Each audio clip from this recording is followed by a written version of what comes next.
Oi, gente, tudo bem?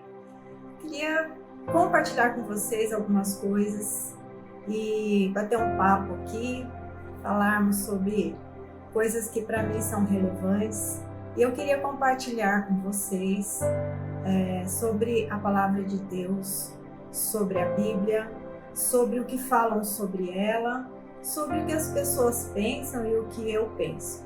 Bom, antes de qualquer coisa, se você achar muito relevante este vídeo, olha, compartilhe com alguém, porque talvez não, eu tenho certeza que muitas pessoas hoje estão precisando ouvir alguma coisinha a respeito da palavra. Eu não quero e nem posso me estender muito, porque eu teria muita coisa para dizer aqui, muitas coisas, mas eu queria falar algumas coisas que eu considerei mais relevantes. Bom, gente, nós estamos vivendo num tempo em que a palavra de Deus ela tem sido renegada, desprezada, ela tem sido desautorizada, até mesmo por pessoas que antes a pregavam, né?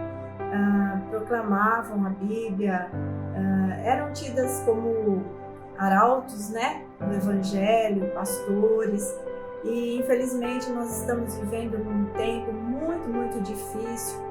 E a Bíblia hoje, não só a Bíblia, mas todas as coisas, vamos dizer assim, não são mais consideradas absolutas. Nós estamos vivendo num tempo do não absolutismo. O que é não absolutismo? Nada é absoluto, nada é aquilo que você fala, não, isso é isso e acabou. Não, as pessoas estão pregando, vamos dizer assim, verdades, né?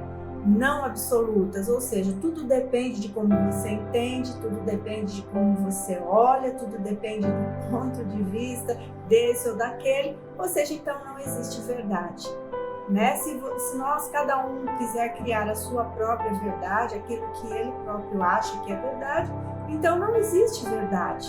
O que é a verdade? E eu quero falar da verdade sobre o ponto de vista da Bíblia, esta palavra aqui, né? E antes de falar qualquer coisa, eu quero dizer que para mim, eu creio que a palavra de Deus, ela é absoluta, ela é irrefutável, ela é inegável, inconfundível, inegociável. O que está aqui está escrito. E a própria palavra diz que para sempre ela permanecerá. Ela é eterna nos céus, né? O Salmo 119 vai declarar muitas coisas a respeito da palavra. Ela é luz para nós, para o nosso caminho, para que nós andemos com segurança. Aqueles que a observam, aqueles que creem nela, a palavra sempre vai dirigir, vai trazer norte, vai trazer esclarecimento, não é? Jesus ele falou, passarão céus e terra, mas as minhas palavras não passarão. Para sempre, ó Senhor, a tua palavra está firmada no céu. E ela é absoluta, não existe nada que diga que hoje esta palavra seja desatualizada ou que ela tem que ser contemporânea, estar contemporânea, não encontrei o termo exato aqui agora, que ela tem que se adaptar, nós temos que nos adaptar, que a Bíblia tem que se adaptar a mim, a um monte de gente que tem suas verdades. Que Bíblia é essa? Então eu quero falar um pouquinho desta palavra, né? E que é a Bíblia. A Bíblia, ela é a autorrevelação de Deus aos homens. Deus, ele se manifestou, se autoproclamou ao homem. E ele, através da palavra, quando ele começou a colocar pessoas, homens, para escrever, né, para descrever, por exemplo, a criação, como Moisés fez, né, nos 5 primeiros livros, Deus deu a ele o conhecimento de todas as coisas para que aquilo fosse ficasse registrado quem ele era. Deus, então, ele queria se relacionar com o homem, se auto-manifestar, manifestar quem ele é, a sua personalidade, o seu caráter, a sua natureza, que é santa.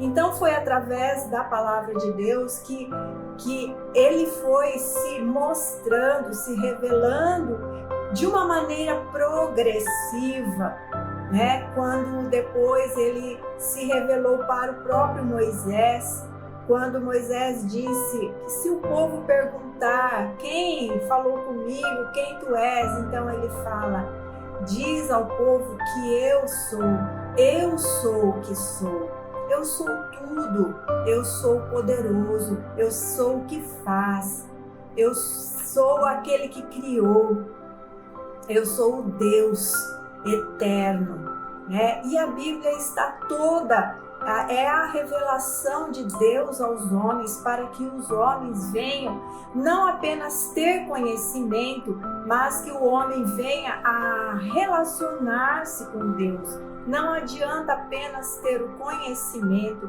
mas ele tem que ter fé para se relacionar com Deus. E é somente pela fé que o homem vai crer em Deus. Não adianta, como diz, né, as coisas espirituais, o homem natural não discerne. Então é inútil ficarmos discutindo, debatendo questões a respeito de Deus e da palavra. Se o homem não aceita Deus pela sua fé, ele nunca vai entender as coisas espirituais, porque ele não tem discernimento. Então eu vejo que muitas vezes hoje em dia as pessoas estão se degladiando na internet, nas redes sociais, defendendo pontos de vista, defendendo as coisas que creem com pessoas que não creem. E começa-se um verdadeiro ataque uns aos outros. E eu falo de mim mesma, porque a gente é humano e muitas vezes as coisas nos atingem e a gente quer se defender, quer colocar a verdade, e isso não vai acontecer. Se a pessoa não crer, é inútil, é discutir com o tolo, é discutir com o insensato, né? É discutir uma astúcia que é deles e não nossa. Mas eu queria ler alguma coisa que está aqui na palavra, que diz assim, lá na carta de Romanos, de Paulo aos Romanos, no capítulo 1, no versículo 16 em diante, e eu sugiro que você depois leia este capítulo inteiro, até porque eu não vou poder ler tudo que está aqui na sequência, até para não ter problemas, porque Paulo trata de assuntos muito profundos sobre o pecado do homem, dos que se entregaram aos pecados, e vocês sabem do que eu estou falando, mas se você não conhece sobre o assunto, eu aconselho você a ler o capítulo 1 de Romanos, leia até o final, mas eu vou ler aqui até certo ponto, para que nós meditemos a respeito disso que eu estou falando. Então, a partir do versículo 16, Paulo diz assim, pois não me envergonho do Evangelho, porque é o poder de Deus para a salvação de todo aquele que crê, primeiro do judeu e também do grego. É uma linguagem que ele está falando da época dele para os dois povos que eram predominantes na época. Ele era judeu e a outra língua e os outros mais influentes na época eram os gregos, que traziam todo, vamos dizer assim, os seus conceitos, as suas filosofias. Então ele está explicando para os novos convertidos, os de Roma, que se converteram através da sua palavra, do seu ministério, do testemunho de Jesus Cristo, né? Que na época estava sendo espalhado. Aí, continuando, ele diz assim, visto que a justiça de Deus se revela no Evangelho, Então, não é a justiça do mundo, não é a justiça do homem querer fazer justiça. A justiça está no Evangelho e ela só chega em nós através da salvação em Jesus Cristo. Não temos esta justiça se não for por meio de Jesus Cristo, né? E ele fala de fé em fé. Visto que a justiça de Deus se revela no Evangelho, de fé em fé, nós vamos crendo. Quanto mais nós conhecemos, mais nós vamos crendo. De fé em fé. Como está escrito, o justo viverá por fé. E aí ele cita, né, Abacuque 2,4, o profeta lá do Antigo Testamento, que foi o primeiro a falar esta palavra. Paulo, ele fala aqui, e se eu não me engano ele fala também em Hebreus. Eu acho que até Jesus menciona este texto, porque o justo viverá da sua fé. Nós vivemos daquilo que nós cremos, não daquilo que um monte de gente fala como dita verdade. Não é um monte de palavras. Como nós vamos crer num monte de vozes, num monte de palavras, num monte de coisas que dizem por aí? Como eu posso saber o que é verdadeiramente a verdade? A verdade é a palavra de Deus.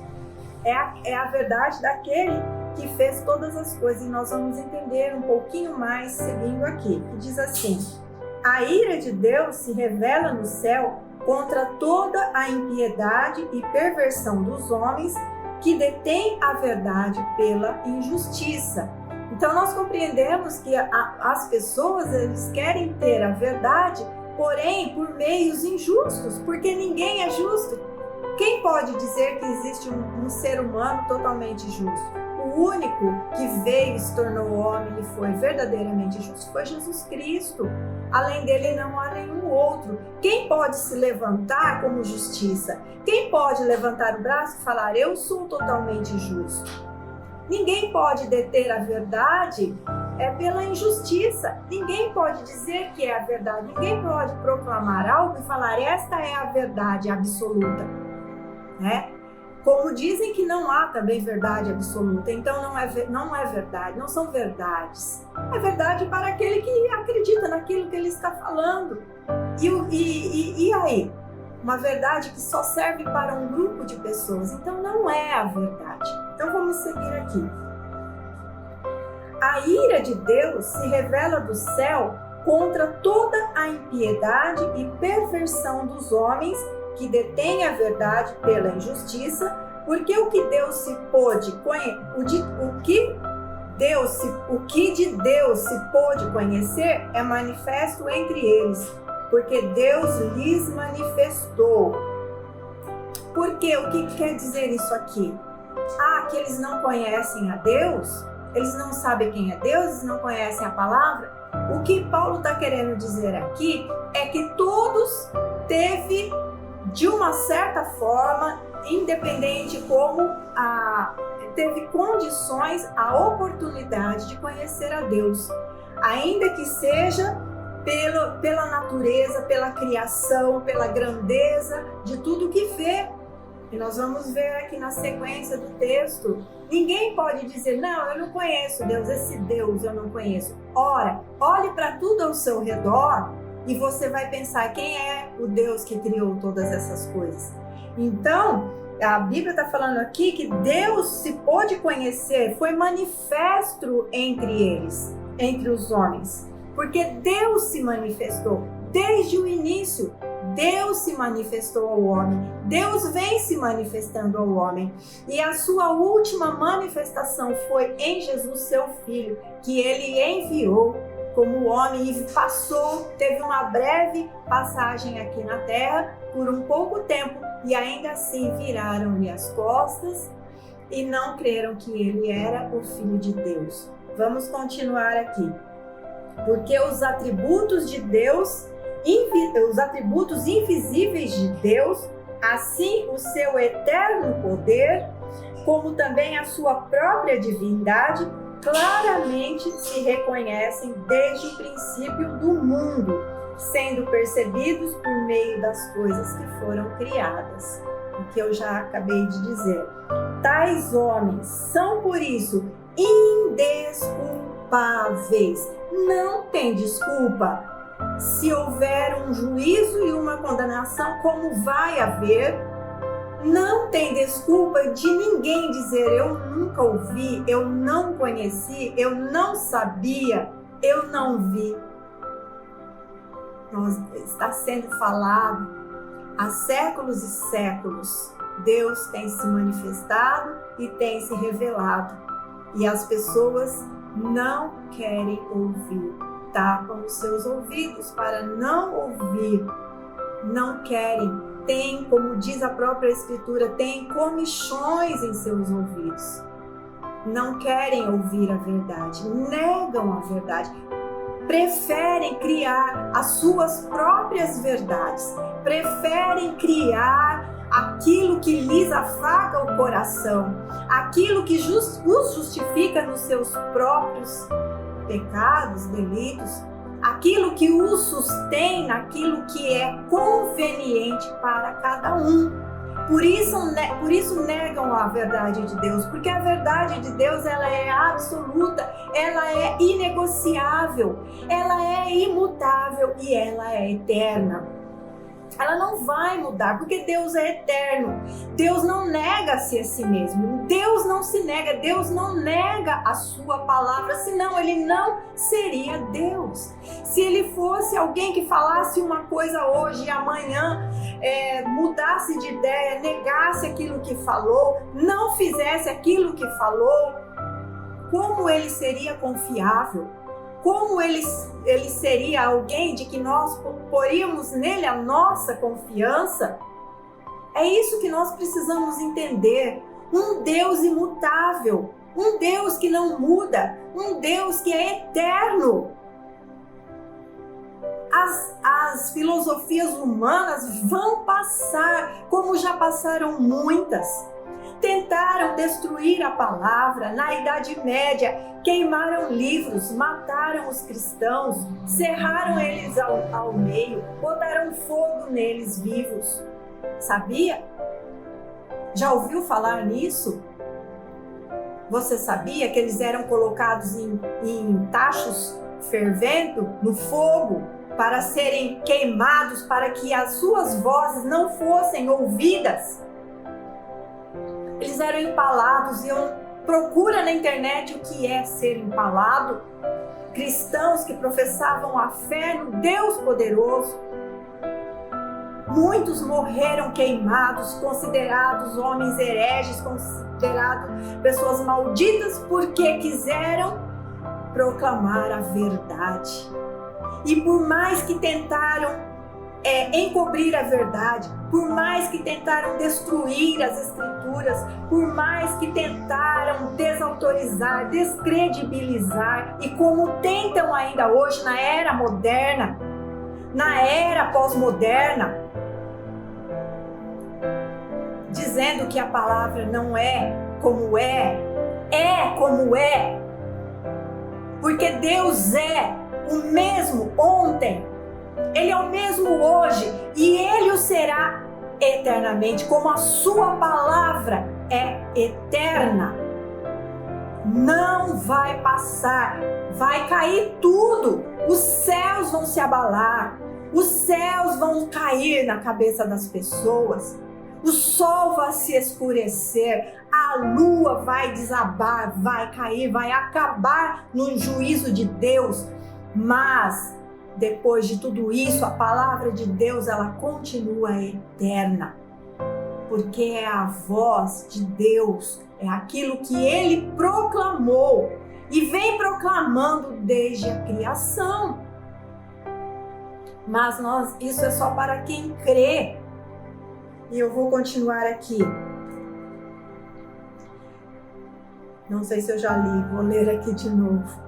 Porquanto, tendo conhecimento de Deus, não glorificaram como Deus, nem lhe deram graças, antes se tornaram nulos em seus próprios raciocínios, obscurecendo-lhes o coração, insensato, inculcando-se por sábios, tornaram-se loucos e mudaram a glória do Deus incorruptível Deus não se corrompe pela vontade do homem. Deus não se deixa corromper. E diz: e mudaram a glória do Deus incorruptível em semelhança da imagem de homem corruptível, bem como de aves, quadrúpedes e répteis. Tornaram coisas vulneráveis, vis, como deuses. Adoram deuses, adoram aves, adoram animais, dão mais valor para coisas corruptíveis, que nada podem fazer para o homem, nada podem fazer para o ser humano, nada podem fazer se você ajoelhar diante destes seres, os quais eles tornaram deuses. Não vão fazer nada por você. Entenda isso. Deus é espírito. Os seus adoradores o adoram em espírito e em verdade. De Deus não se zomba. Deus não divide a sua glória. Quem é o homem? Quem é o mais poderoso? Mostra para mim o que foi mais poderoso e me diga onde ele está. Está morto. Jesus morreu também como homem, mas ressuscitou, ressurgiu em glória e está vivo. E lá, Deus, verdadeiro Rei, entronizado, dá ordens aos seus anjos a respeito daqueles que nele crêem e esperam e confiam. E eu vou já encerrando essa palavra, lendo apenas mais 1 ou 2 versículos aqui, porque o que continua aqui é muito sério, muito grave, é o que nós estamos vendo nos nossos dias, mas para não ter problema com este vídeo, eu não vou ler. Mas você tem a Bíblia aí diante de você, se não tiver, procure uma. E diz assim: por isso Deus entregou tais homens à imundícia, pelas concupiscências do seu próprio coração, para desonrarem o seu corpo entre si. Pois eles mudaram a verdade de Deus em mentira, adorando e servindo a criatura em lugar do Criador, o qual é bendito eternamente. Amém. E o texto continua que Deus os entregou a paixões, vocês vão ver aí. E eu quero deixar esta palavra para reflexão. Crente, sendo você crente, continue crendo na palavra, busque a palavra, busque o conhecimento da palavra, busque a verdade, creia nela. Se você não é crente, medite agora. Se você não é cristão, medite nisso que eu estou falando. O que você prefere? Acreditar num monte de gente que daqui uns anos morreu, acabou. É isso? Acreditando num monte de verdades que meia dúzia crê nisso, outra meia dúzia crê naquilo, outro dúzia crê naquilo outro? É isso que você quer para sua vida? É isso que você quer viver? Algo que não te traz segurança? Não te traz. Pode trazer benefício para a sua carne, pode trazer benefício para o seu ego, pode trazer benefício momentâneo, mas não te faz feliz, não te dá vida eterna, não te dá segurança do que virá pela frente. Pensa nisso. Eu poderia falar muita coisa, sei que esse vídeo já ficou comprido e eu não sei se muitos vão chegar até o final, porque as pessoas não têm paciência para ouvir a palavra. As pessoas têm comichões nos ouvidos, até mesmo aqueles que creem, preferem mensagens rápidas, preferem mensagens vapt-vupt, só aquilo que fala que você vai ser vitorioso e abençoado. A Bíblia promete sim, mas nós temos que conhecer a verdade para vivermos na verdade. Termos uma vida pela verdade. Só a verdade pode nos libertar. E só em Jesus Cristo nós somos livres. Deus abençoe sua vida em nome de Jesus. Que o Espírito Santo leve esta palavra para quem dela necessite. Amém.